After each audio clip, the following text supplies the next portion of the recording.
Hi everyone! Welcome back to another video. I'm here at Marikina Sports Center. Kagagaling ko lang kanina sa Amang to process my medicine. So yesterday, I had my check-up done, and since na-clear naman ako ng nephrologist ko to be able to undergo the treatment, balik ako kahapon sa oncologist ko, and he said na sige, tuloy na ang treatment namin, and we will just closely monitor yung pagtaas ng creatinine ko. Kanina, pinocess ko na yung gamot kasi yesterday, nung natapos yung check-up ko, sobrang haba na ng pila sa pharmacy. Parang hindi na aabot doon sa pagpapa-approve ng mga medicines. Kaya ngayon ko ginawa, and then tomorrow, I'll have my treatment. Ngayon, nandito ako sa, plinano ko talaga to na mag-sports center ulit. So yesterday nag-sports center ako while waiting. Kasi ganitong nangyayari dyan sa check-up namin. So pipila kami early in the morning. Tatawagin kami mga around 10:30 para umakyat sa taas. And then dun sa taas, sa 4th floor, Act 2, it's gonna be waiting game again until 1 PM na dumating yung doctor. Kaya inaabot talaga kami ng maghapon. Right now, nag-decide ako na balik ako dito sa sports center para maglakad. My goal this year is to be able to make my body strong kahit na sa mga pinagdadaanan kong treatment. At least makapag walking, yan, maarawan, enjoying the sun. Medyo patanghali na, pero okay lang yan. Kasi late na rin naman ako nag-start.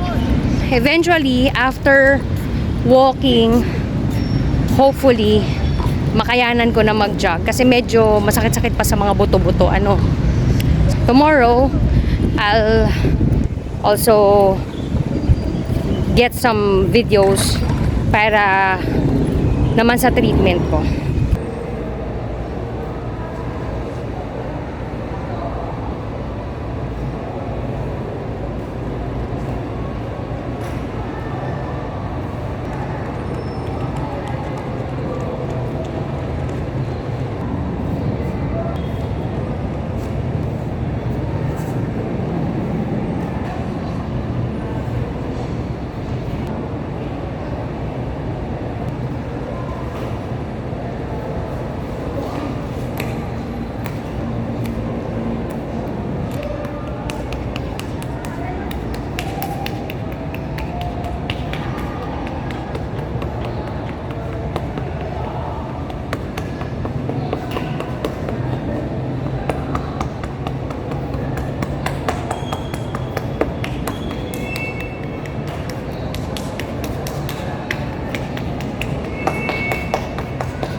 entry lang.